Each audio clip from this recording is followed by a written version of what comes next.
അമ്മച്ചിയെ ഓടിവായേ ഓടിവായേ.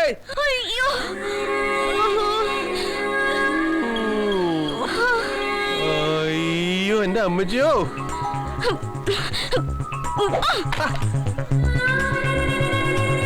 എന്നതാണോ എന്റെ അമ്മച്ചിയോ. താനെന്തിനോട് കിടന്ന് കാർന്നത്? അലച്ചു തല്ലി വീണത് ഞാൻ. മാനത്ത് നോക്കി മേക്കാന്ന് വണ്ടി ഓടിച്ചിട്ട് അയാൾ കിടന്ന് കാർന്നു. അയ്യോ എനിക്ക് വയ്യായേ. എന്റെ പൊന്നു മീനാമച്ചി, ഇത് അത് തന്നെ.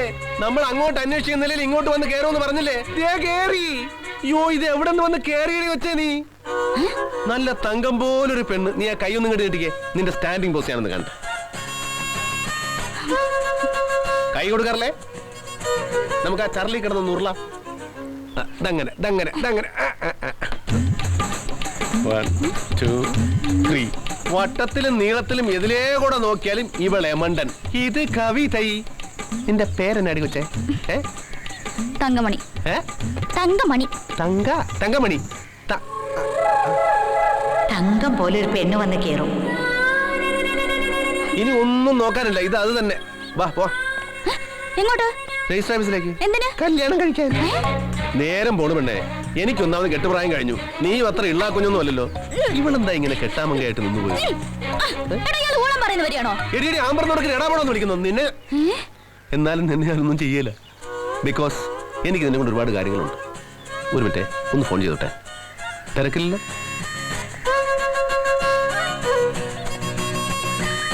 ഹലോ മീനു, ഇത് ഞാനാ കൊച്ചു ബേബി.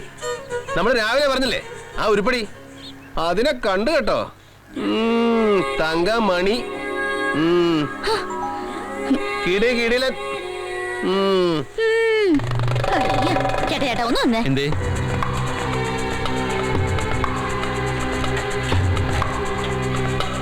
പക്ഷെ ആളൊരു ഇച്ചേരെ മുറ്റ.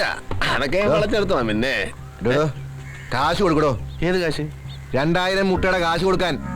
2000 മുട്ടയുടെ കാശോ? അത് ഏറിപ്പോയാലും 150 മുട്ട കാണും. ബാക്കി മുട്ട നിങ്ങൾ രണ്ടുപേരും കൂടി ഇട്ടോ. മോളെ തങ്കമണി, മോള് ചോദിച്ചാ ബേബിച്ചാൻ എന്തും തരും. പക്ഷേ ആളെ കൂട്ടിക്കൊണ്ടൊന്ന് ആക്കരുത്. ഞാൻ ചോദിച്ചാ ബേബിച്ചാൻ എന്തും തരുമോ? ഞാൻ അല്പം ചീപ്പാകാൻ തന്നെ തീരുമാനിച്ചു. ചോദിച്ചോ. ശരി ശരി, ഞങ്ങൾ തമ്മിലുള്ള പ്രശ്നമൊക്കെ തീർന്നു. ഇനി നിങ്ങൾ പോയിക്കോ. പോടെ വന്നി. ഓ എണ്ണൊന്നും വേണ്ട ബേബിച്ചായ, അതിന് തന്നെ താങ്ക്സ്.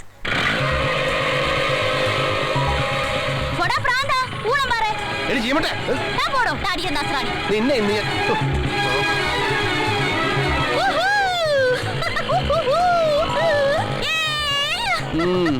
നല്ല അടക്കോ ഒതുക്കമുള്ള പെണ്ണ്.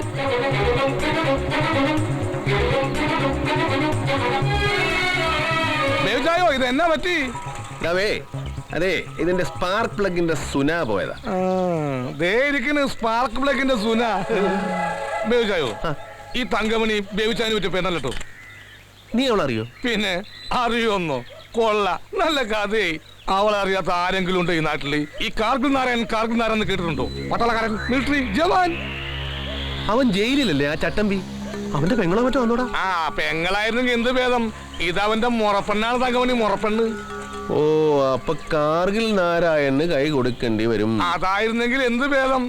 ഇതേ ഇവർക്ക് തന്നെ കൈ കൊടുക്കേണ്ടി വരും ബേബിച്ചായ, ഈ തങ്കമണിക്ക്. ആ കഴിഞ്ഞ അവധിക്ക് വന്നപ്പോ ഈ നാരായണൻ തങ്കമണി ഒന്ന് കയറി പിടിച്ചു. എന്തിന്? ആണ് പെണ്ണിനെ കയറി പിടിക്കുന്നത് എന്തിനാണ്? ഇയാൾ കേരളത്തിലല്ലേ ജീവിക്കുന്നത്? ഇപ്പൊ മനസ്സിലായില്ലേ എന്തിനാണെന്ന്? ഇല്ലേ? നീ പറ. ഇവൾ അവനെ വെട്ടി ഓലക്കീർത്ത് നെറുകന്തര കടിച്ച് അവന്റെ ബോധം പോയി, പാവം. എന്നിട്ട് നേരെ പോലീസ് സ്റ്റേഷനിൽ ചെന്ന് മറ്റേ വകുപ്പിലൊരു കേസും കൊടുത്തു. ഏത് വകുപ്പില്? പീഡിപ്പിക്കൽ. പാവം നാരായണന് 4 കൊല്ലം തടവും. ഇവക്ക് തന്തയും തള്ളിയൊന്നുമില്ലേ? അപ്പനും അമ്മയൊക്കെ ചെറുപ്പത്തിൽ മരിച്ചുപോയി. ബസ് ആക്സിഡന്റാ.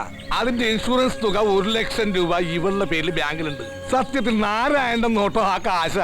ഇവളെന്താ ജാതി? മതം ഏതായാലും മനുഷ്യൻ നന്നായാലും മതി എന്നാണല്ലോ പ്രമാണം. മനസ്സിലായി. അത് വലിയ കുഴപ്പമില്ലാത്ത ജാതി, അഡ്ജസ്റ്റ് ചെയ്യാം. ഒരു കാര്യം ഞാൻ പറഞ്ഞേക്കാ, തങ്കമ്മന്റെ അടുത്ത് മറ്റു പരിപാടി നടക്കട്ടോ. ഇടാ, അത് ഞാനവിടെ കെട്ടാൻ പോവില്ലേ? അപ്പൊ പിന്നെ നടക്കുമല്ലോ. നടന്നില്ലെങ്കിൽ അതിന്റെ ആന്തരിക വശങ്ങളായിട്ടുള്ള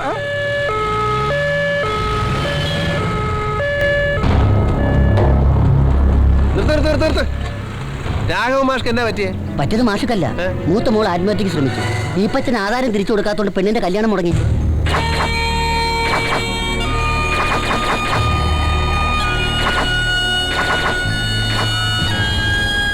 എങ്ങനെയുണ്ട് ഡോക്ടർ? She's okay.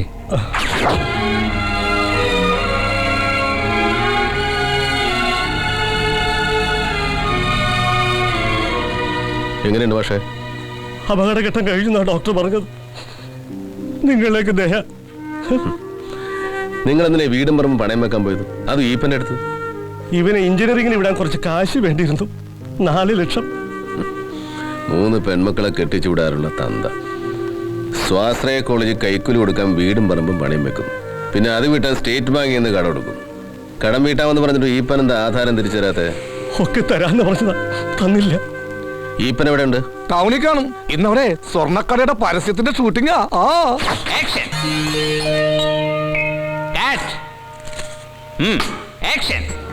ഹായ്. അല്ലയോ തോഴിമാരെ, പറഞ്ഞാലും ദേവസുന്ദരി, സ്വർഗലോകത്തെ ഇന്ദ്രസദസ്സിൽ പോലും കാണാൻ കഴിയാത്തതാണ് ഈ മനോഹര സ്വർണ്ണാഭരണ ശേഖരങ്ങൾ. ഇത് ഏത് രാജ്യം തോഴി? ഇതാണ് ദേവി, മലയിൽ ജ്വല്ലേഴ്സ്. മലയിൽ ജ്വല്ലേഴ്സോ? അതെന്താണ്? 100% പരിശുദ്ധമായ 916 സ്വർണ്ണാഭരണങ്ങൾക്ക് ജനകോടികളുടെ വിശ്വസ്ത സ്ഥാപനം മലയിൽ ജുവലേഴ്സ്, പ്രൊപ്പറേറ്റർ ഈപ്പൻ മലയിൽ. Okay, good. കാലിത്ര പൊക്കിയാ മതിയാ സാറേ. Study please. സാറേ ഇങ്ങോട്ട് വന്നേ. നല്ല കൊള്ളാവുന്ന ചരക്കുകളൊന്നും കിട്ടിയില്ലേ തനിക്ക്? ഒന്നിനൊരു മൃഷിയില്ലല്ലോ. ഇനി അഡ്വർടൈസ്മെന്റ് എന്ന് പറഞ്ഞിട്ട് വാ, ശരിയാക്കി തരാം ഞാൻ.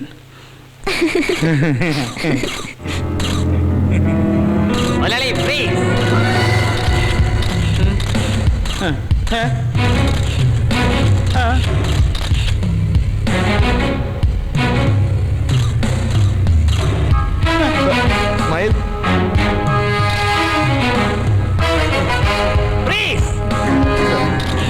സർ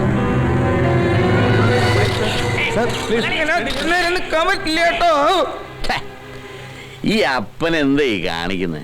ഇതൊക്കെ നമ്മുടെ കൈ കിട്ടണമായിരുന്നു. അടിച്ച് കാലക്ക് കൈ കൊടുത്തേനെ ഇല്ലടാ. ഒലത്തും എന്താ കലക്കൊന്ന് പറഞ്ഞതാ.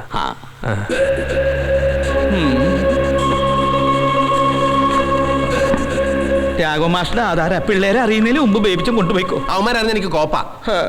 തന്തയുടെ പ്രായമുണ്ട് ഇയാളെ എങ്ങനെയാ കൈവയ്ക്കുക?